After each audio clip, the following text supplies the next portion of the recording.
All right, I got my fistful of books, and I got to talk to you about all the books that I read in February, the month of romance, as given to us by Valentine Day. And I just did this because I'm not used to reading romance novels. I'm a fantasy reader, I'm a series reader, I'm not a standalone novel reader.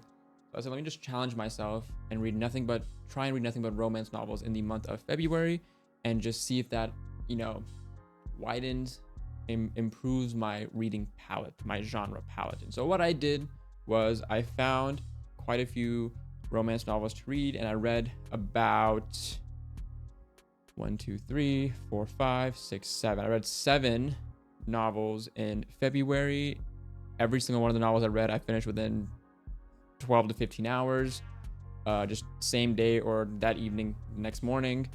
And here's why. So the first things that I started off reading were The Inheritance Games by Jennifer Lynn Barnes. This was a set that one of my very good friends gifted to me because she'd already finished reading it. The Inheritance Games, the Hawthorne Legacy, and The Final Gambit. This is the actual main story as the first 3 books. These 3 books are really the main story of this entire series. There are other books that the author is coming out with that are like side stories, continuations, etc. But the main story is these first 3 books. Now, if you're wondering what are the other ones, well, the next one is actually called The Brothers Hawthorne, which I haven't read yet because I really just wanted to read the main story and I got what I wanted out of it. So this one's still on my TBR list for the year. There's one after this called The Grandest Game. I saw somebody on Twitter.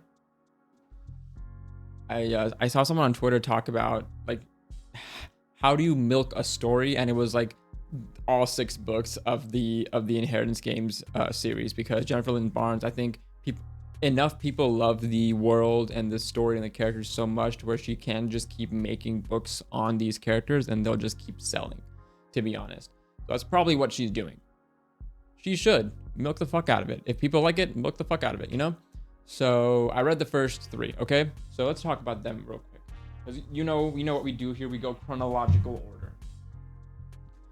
First one's called The Inheritance Games. So The Inheritance Games, if you don't know, is a mystery, puzzle solving, romance subplot type story that centers around Avery Kylie Grams, who is essentially an orphan after her mother died, who gets written into this massive multi-billionaire Tobias Hawthorne's will. So she gets written into his will, and she gets a visit from one of his grandsons, Grayson Hawthorne. Now, the other main characters of this story are his 4 grandsons and basically his family. His 4 grandsons are Grayson Hawthorne, Alexander Hawthorne, or Xander, and I'm just blanking on the other 2 names. Like, I should not be blanking on these other 2 names right now. One sec. Jameson Hawthorne and Nash Hawthorne. So he has 4 grandsons who are basically excel at everything. They're like the perfect man. They all have their own personality traits, their personality tropes, their personality quirks that all set them apart. Basically, they all have mental issues. And this story, the first book, Inheritance Games, is basically Avery and everybody in the family trying to figure out how is she connected to Tobias Hawthorne to where he left his entire wealth to her and no one else. Now, Tobias Hawthorne was always a fan of puzzles, riddles, and games. That's how we raised the 4 grandsons. Of every single weekend, they would sit down and he would have a new puzzle for them to play. So he leaves them a puzzle of his life, saying, here are the riddles of my life, here are the puzzles of my life. Everybody has a different piece, everybody has a different thing that he wants them to realize about themselves. So when as he's dying, he crafts his entire house into this puzzle, and this mystery for people to solve. So it's fun. It's really fun. The way the book is written is immaculate. And by that, I mean the structure of the novel, not the content. The structure of the novels, because they're very short chapters, 3 to 4 pages at the minimum, maximum like 7 to 8 pages at the most. They never have a long chapter. The paragraphs themselves are always short, no long block of text with overly descriptive imagery.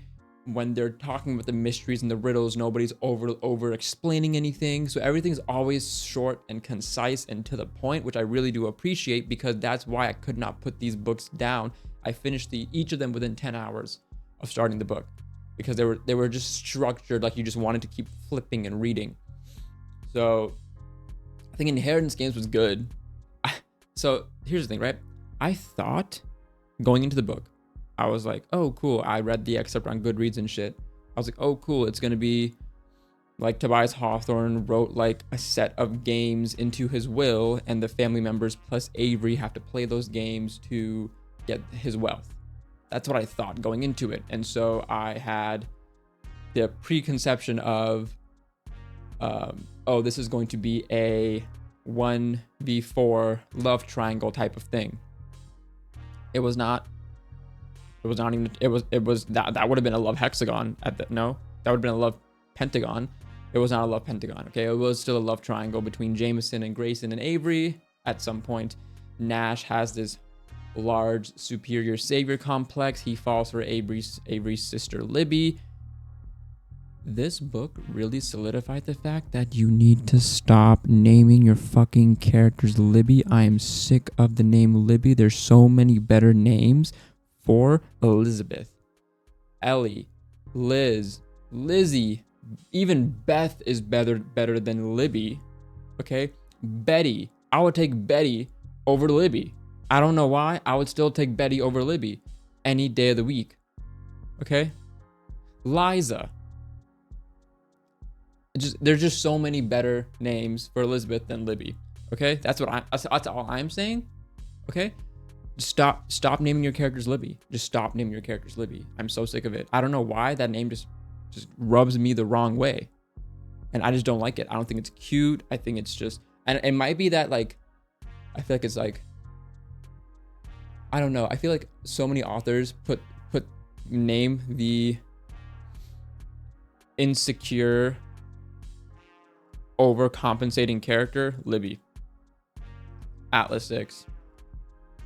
The Inheritance Games. Emily Henry's Book Lovers. Just stop. Like, pick any other name. I beg you. There's so many better names for Elizabeth than Libby. It's not cute anymore. It's overdone, and I've only read 3 books of them, and I'm sure there's hundreds out there. Just stop this. Anyways, I digress. So, The Inheritance Games, book 1 was basically them solving the puzzle of how Avery is related to Tobias Hawthorne, and or what is their connection. Now, book 2, on the other hand, is about, it says, the Hawthorne legacy. So it's trying to find, okay, well, Tobias Hawthorne actually had a son, Tobias Hawthorne II, who goes by Toby. Avery knows Toby because while the rest of the world thought Toby Hawthorne had died on an island he set fire to by himself, she knows Toby because he is a man that she's been playing chess with in her local park for years. So Toby's actually alive. So book 2 is about where's Toby, and then what are the sons' connections to Tobias Hawthorne besides like their mother is Tobias Hawthorne's daughter. But who are all their fathers? Because every single one of the boys had a different father. So who are all the fathers and things like that? And one of the most weirdest things about this novel, about this series, is the fact that I think it was a mother, or it was the grandfather, the billionaire Tobias Hawthorne's, named each of the grandsons after the last name of the man who got his daughter pregnant. If that is not some weird billionaire shit, I don't know what is. Okay, that to me was like, oh, this shit's different here. This is not normal. It never was normal, but it's not normal now. So that was book 2, basically, like, where is Toby Hawthorne, plus what is the background of these Grayson guys, what is the background of these Hawthorne guys? Still full of riddles and puzzles and shit. Still structured the exact same way as Inheritance Games. Could not put it down, simply because I wanted to keep reading. That was it. And then last but not least, the final gambit is they found Toby. He went away. He got kidnapped. They found Toby's illegitimate daughter. And then they found the final connection and the deepest, darkest secret of Tobias Hawthorne, the billionaire, and the big bad of this story is Tobias Hawthorne, the billionaire's old mentor, who is still alive. Because the mentor was the one who used to make Tobias play all these puzzles and riddles and games. And then when Tobias beat him at his own game at one point, Tobias, started playing that game with his kids and all this shit just happened. But anyways, the final gambit is about how do we save Toby Hawthorne, unraveling more riddles and puzzles about the Hawthorne family, the Hawthorne life, not to mention that every single book they mentioned this dead woman that was a manipulative piece of shit named, was it Rebecca in this one? What was her name in this one? I know I definitely killed the vibe as I was talking about that. It was not Rebecca because I was a sister. Emily was her name, right? This death of this girl Emily has been haunting Grayson and Jameson for their years because Emily was playing Grayson and Jameson against them. She wanted to play the game with them. She was an attention whore, all these things. She died in the past. But now, her life, her like persona, her memory keeps dredging up all these negative emotions and all these family members and all this shit. It's a mess, okay? The best way to, oh, by the way, the final game is basically them going in like a puzzle riddle, like how do we outsmart the big bad old Tobias Hawthorne's mentor kind of guy. That's it. Let's talk about the series as a whole real quick, okay? So the first book is I need to clean up this mess. Let's clean up this bedroom and see where all the actual things are. Oh, cool, we see where all the actual things are. Let me open this closet. Book 2 is let me open the closet and all this mess keeps pouring out again. That's book 2. Okay, how do we clean up this mess? And then book 3 is, oh, let me go into the bathroom. That's where the shit is. I need to clean up this shit. That's basically it. The entire series is a mess. It's just how are they cleaning up the mess along the way? I think it's really fun. I think it's super fucking fun. It's funny in most cases. Xander's my favorite character, by the way. Every other character is lower tier compared to him. It's witty. I enjoy the puzzles because they're not super mind bending, and they're not super puzzling, and they're not super like, oh, I can't figure this out because I have a stupid brain kind of thing. They're pretty simple to explain. You can see some of the foreshadowing. Sometimes there's like bait foreshadowing happening, which like baits you into thinking something else is happening, but then something else actually happens at the end. I enjoy all that. I just turned my brain off and read the book. Okay, I just turned my brain off and read the book. That's all I needed to do was turn my brain off and read the book. And I think because I did that, it just felt so much better. Everything just felt so much better to me, So I fully enjoyed it. I thoroughly enjoyed it. I recommend it to people who want a fun read. You want a little messy, little fun read for a week? Read the Inheritance Games. Nothing. It's not serious. Okay, it's not serious. It makes you think it's not serious. Anybody who tells you this is the best series of all time is lying to you. If anybody tells you this is a serious novel, they're lying to you. This is just a fun. This is a funny little world. That's really what it is. So after I read all that, I was like, here is the highlight of my February, because it actually wasn't the Inheritance Games. Even though I've been wanting to read this series for 2 years now, this series was not the highlight of February, okay? The highlight of February was Tastes Like Shakkar, Nisha Sharma's book 2 in her modern Shakespearean Desi trilogy. Okay, that's a lot of words. The best way to put it is it's a banger. It's an actual rom-com, okay? It's an actual rom-com story.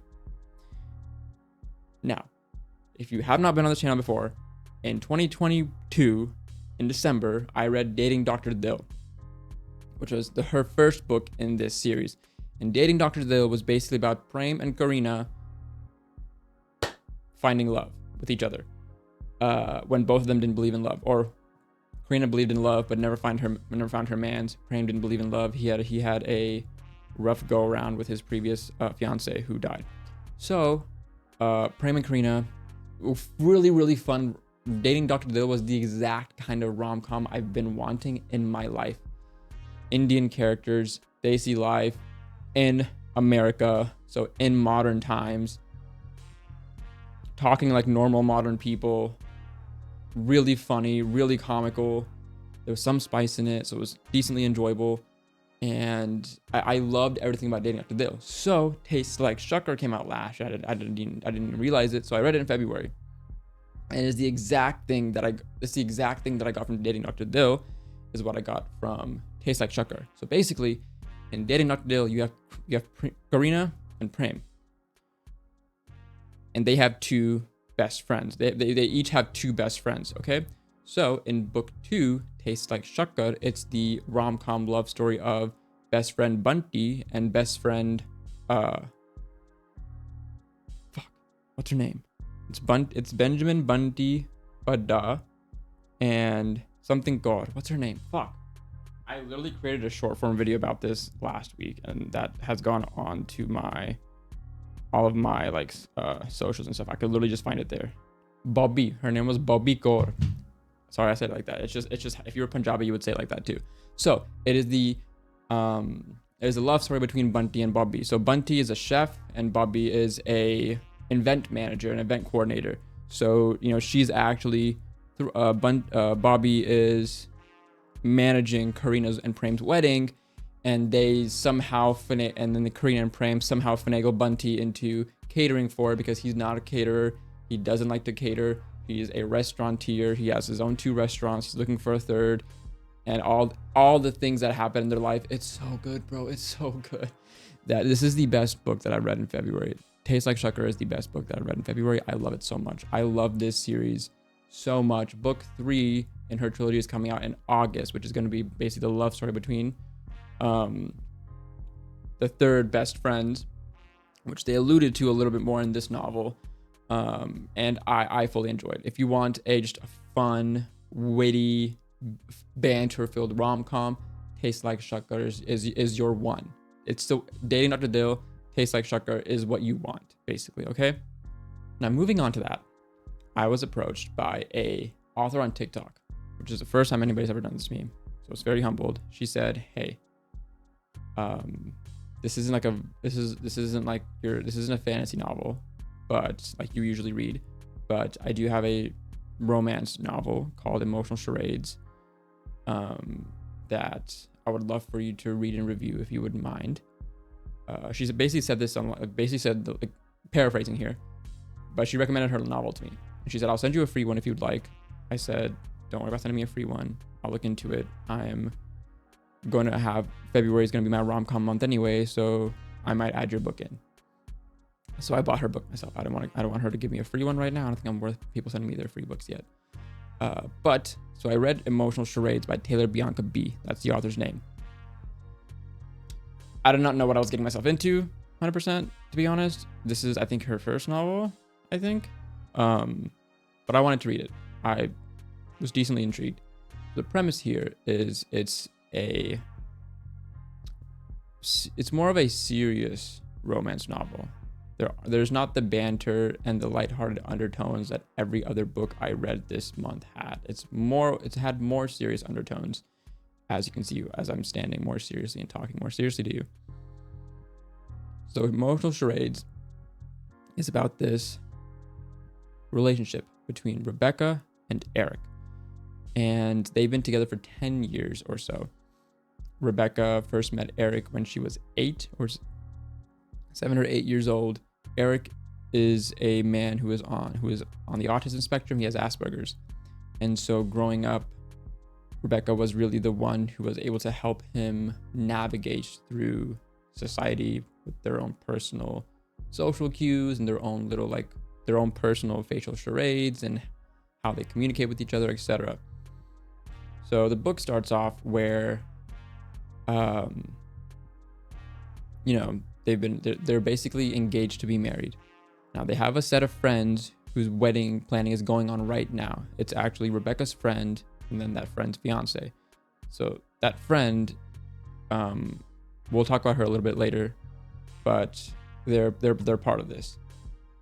So what happens is Eric is in class, he's in research class, and his professor is just talking about how statistically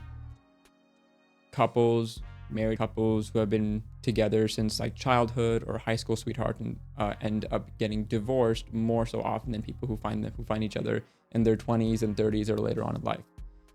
And so Eric, after hearing that, was getting concerned, like, what's going to happen to me and Rebecca? We've been together for 10 years and we want to get married, but are we going to have these same issues that all these other people statistically are having? And he thought of this, he came up with this experiment that was also encouraged by his professor to experience intimacy with other people. He told Rebecca none of this, by the way. Experience intimacy with other people to see, in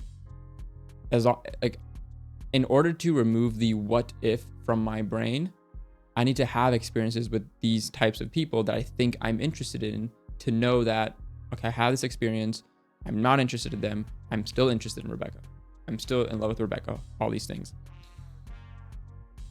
Now, what went wrong was she caught him kissing somebody else at a coffee shop. Blindsided, absolutely blindsided her. What do you do in that point, right? You've been in a 10-year relationship with somebody who you thought would never cheat on you, and he just cheated on you. And Eric in his brain is like, I know I did something bad, I know I didn't tell you, I know I should have told you, but here's why I did this. And he just slaps like his experiments and his research and all his logical thoughts in front of her, and she's like, what the fuck? So it's the issues around this relationship just went completely off kilt in like 2 hours. How do each of them manage their own emotions, their own thoughts, like their relationships with themselves, their family, and their friends? Shit just goes haywire almost. Eric is very, very sad and sorry and apologetic, but is trying to explain to her logically why he did things, and she's like, I don't want to know the logic, I'm emotionally very distraught right now, I'm emotionally crumbling.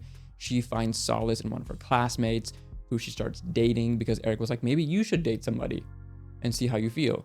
And she was like, I'm not gonna do the same thing you did. She did the same thing he did, almost.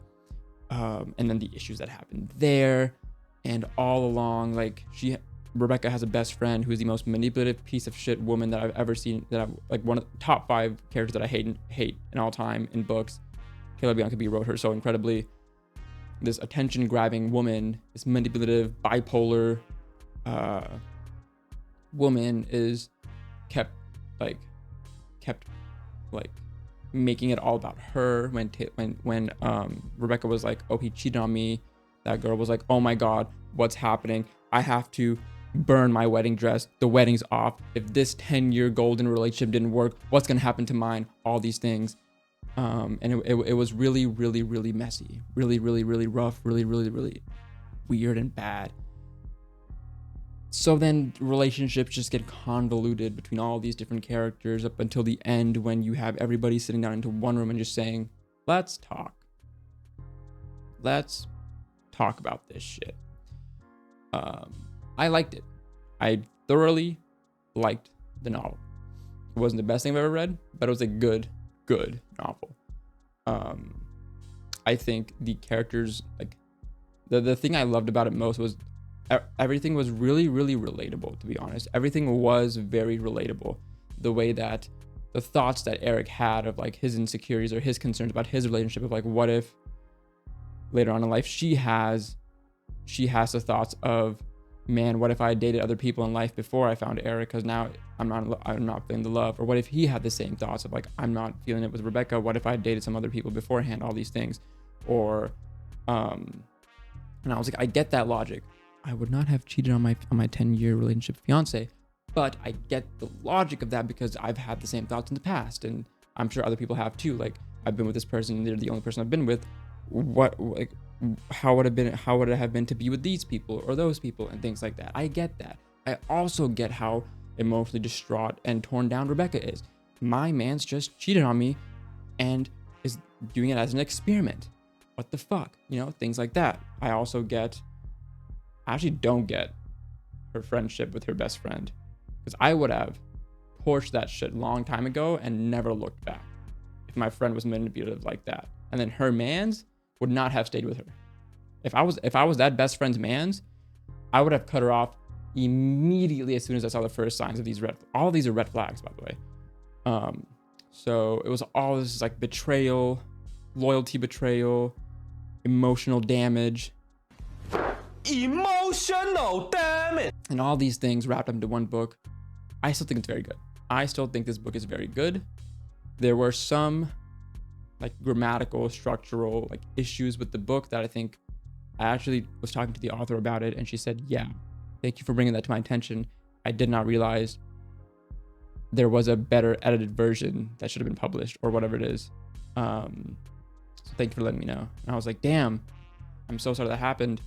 I'm so glad I was able to read the book and actually say my thoughts about this. I was debating on talking about the negatives of the book in that sense, because I don't like to shit on books all the time that I think are good, and I don't want to like come off rude to a debut author. But I'm kind of glad I said that, because it also alerted them to some issue. So I'm going to try and do that more often now.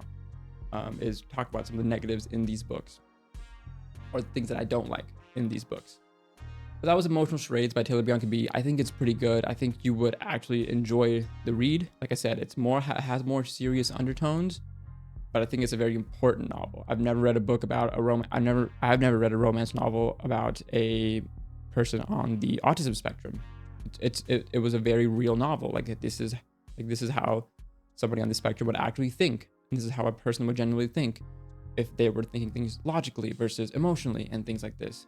And there are a lot of people who stay in relationships that are shitty for them because they don't know anything any better. There are people who are manipulative, but you don't realize it because you're like, oh, this is just my best friend. They've always been like this. I can't leave them. All these things. So there's just so many relatable things in this novel that I think it's really good for people to read. I'm intrigued to read more of her future novels. Next one. Okay. Two more books left. Okay. Next one. My sister read this book and she was like, it's great. You should read it. It was the best romance, or the best romance voted, I think, in 2022. Not last year, but I think in 2022. I read Book Lovers by Emily Henry. It's my first Emily Henry novel.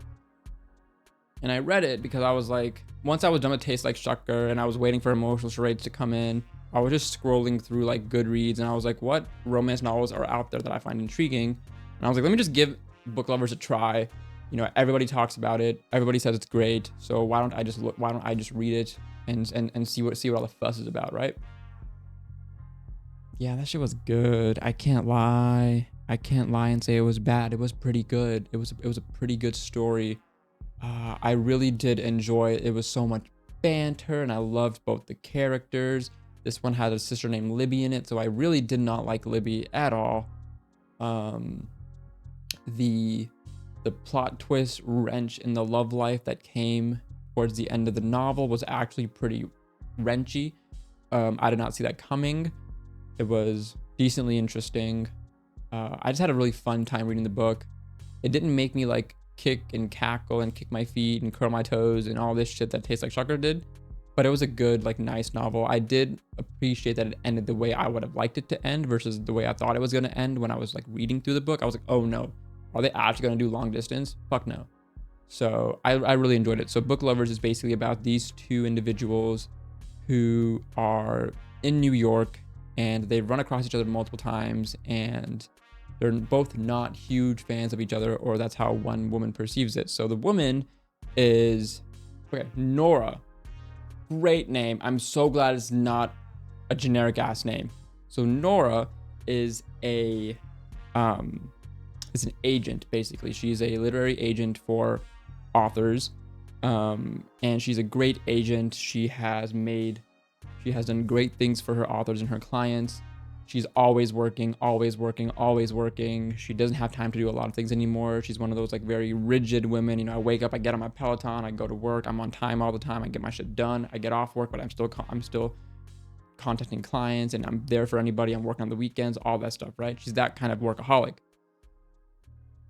And then you have Charlie Lastra, who rubbed Nora the wrong way a couple of years ago, to where she thinks like he hates her or like they just don't get along. And she runs into Charlie in this small town called Sunshine Falls. Charlie's a book editor. They're both in the same industry. He's an editor. She is a agent. And this is their rom-com love story. I just love the way they interact with each other. I fucking love the way that they interact with each other, because it's like, it's so witty and comical, and they're always trying to get the edge on each other. And it's not just like she sends him a link to Bigfoot porn or Bigfoot smut, and there's just a whole section of like, what the fuck did you send me? She's like, do you want me to like Zelle you $1? He's like, no, I have my own dollars. Starts reading Bigfoot smut because she sent it to him. Like, it's just so fun. It's enjoyable. I like it. I enjoy it. My dad just texted me. Okay, they're not coming over. Cool. And I think Book Lovers was great. I think it was so good. The banter was there. The wit was there. The rom-com was there. The storyline was there. It was a reverse take on the go to a rural area and find your love. It was go to a rural area, find your love, but then go back to the big city, you know? So I really liked it. This book made me into a romance girly. Now, me, myself, an amazing book boyfriend, okay? If my wife actually read like I did, I would be the best book boyfriend ever. And that's on me, right? That's on Tarn and Skyle. Where is it? That's on Tarn and Skyle, okay? I'd be the best book boyfriend ever. I'm just the best partner in general. But this book made me into a romance girly. And so I'm actually might pick up more Emily Henry novels and read them this year. Just like in between my fantasy novels, like if I want like a break. Because I realized, I'll talk about this at the end. But yeah, Book Lovers by Emily Henry, great one. It's 4.14 stars on Goodreads. Pretty accurate. It's a good above average novel. I still like Taste Like Sugar more, but this is a very close second for all you other people out there. So The Neighbor Favor by Christina Forrest is about two characters, Nick and Lily. They're both in the book industry, but in very different ways. And here's how they meet. So Nick, in the past, when he was 22 in college, had written this fantasy novel. And it got tied up with the wrong publisher. It basically sunk, but not before a couple of copies were made. Around that same time, Lily had picked up said fantasy novel and fell in love with it. It was one of her favorite novels of all time. Nick used the pen name N.R. Strickland as his author name because he did not want anybody to know that he wrote that book. He wanted it to be separate from himself. Fast forward how many ever years.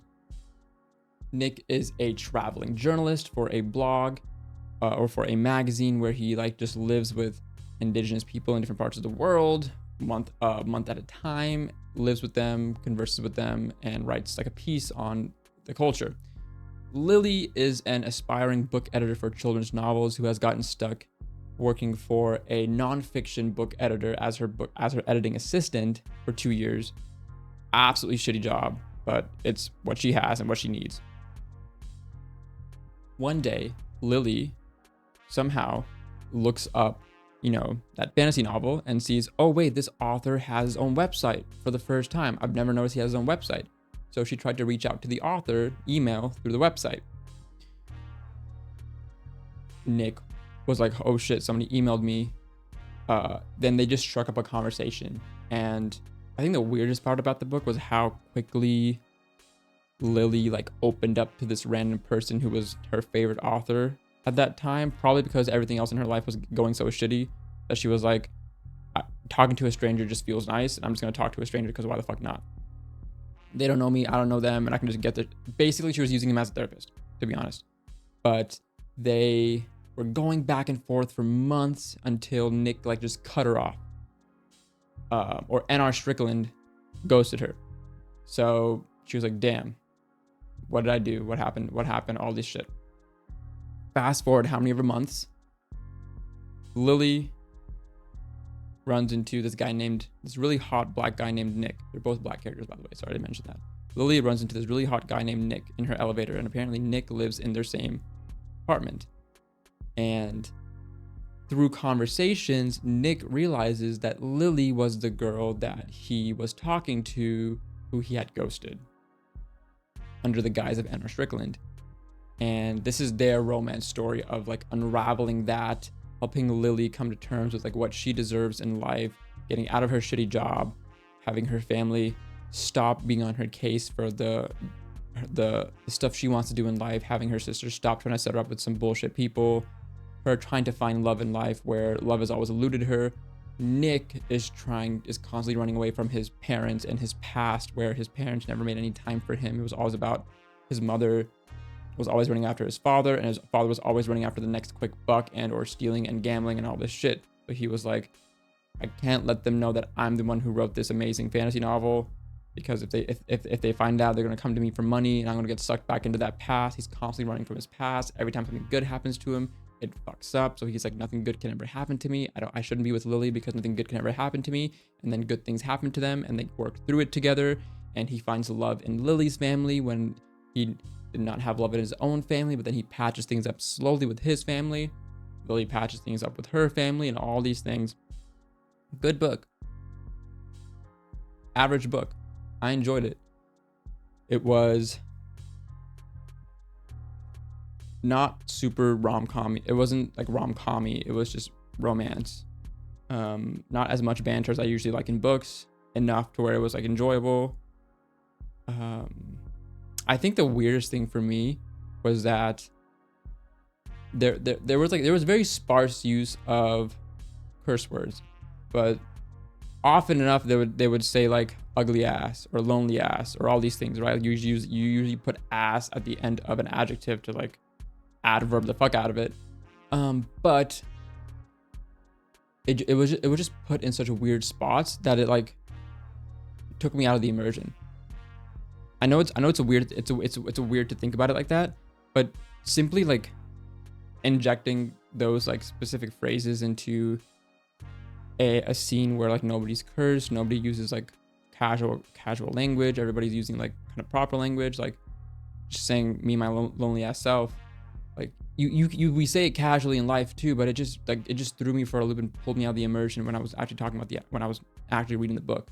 So that was my only gripe with the book, was like those few parts where they added in those curse words, and I was like, it's kind of weird. It kind of took me out, kind of like jolted me a little bit. But other than that, I enjoyed it. It was fine. I mean, it's no book lovers. It's no taste like shakkar, but it was good. I think that the neighborhood was fine. Recommend it if you want to read it. But those were all 7 of the books that I read in February, and I'm tired. Wow, I've been talking. Oh my goodness. I enjoyed reading all these romance books. I'm gonna read more in the future, obviously. I just like the romance / rom-com genre is gonna be a sub-genre in my like repertoire of books. I'm a fantasy guy. I'm not a sci-fi guy, but I'm a fantasy guy. I'm a series type of guy. I'm not a standalone novel book kind of guy, but these books are fun. These books were pretty fun. I'm very happy that I read them. If you read any of these books, or if you liked any of these books, let me know your thoughts in the comments about like what you guys thought about these books, or if there are any other romance novel recommendations you have, let me know. I'll just put on my TBR, so when I get to it, I get to it. But yeah, that's all I read. And did you guys notice the pink-ish hues on here? I turned my pink light on for romance. And I even wore my like Valentine's Eve sweater from Fableware. This is Tarn and Skyle from Fourth Wing. And I just love this one so much. They're reading together with a little coffee mug down there. One of my favorite designs. Look up Fableware on Etsy if you're interested in this sweater or other ones. Follow me on Twitter, Instagram, Threads, and TikTok. if you want like a day-to-day short form version of all these videos, because I usually release a short form video of every book that I read, but it's not always under 60 seconds, so I can't really post it on YouTube, but I can post it on Instagram and TikTok and everything. I'm almost at 1,000 followers on TikTok, and that has been my big push for the years, to get 1,000 on TikTok, and then 1,000 on YouTube, and then 1,000 on Instagram. I'm pushing for 1,000 across all 3 platforms. So the closest I am right now is TikTok. So I would appreciate if you use TikTok to follow me there. I'm slowly finding my voice there, and I think things are going well. Things are on the up, in a sense. That being said, I appreciate you listening thus far. I will catch you guys later. Have a great rest of your day, week, whenever you're reading this or whenever you're watching this. Keep reading. The goal here is to get you guys to start reading, stay reading, and never stop reading. So as long as you guys are doing that, you guys are helping me out. As long as I can help you guys out, I'll give you as many book recs, videos, reviews, whatever you need. Let me know. I got you. Catch you guys later. Bye.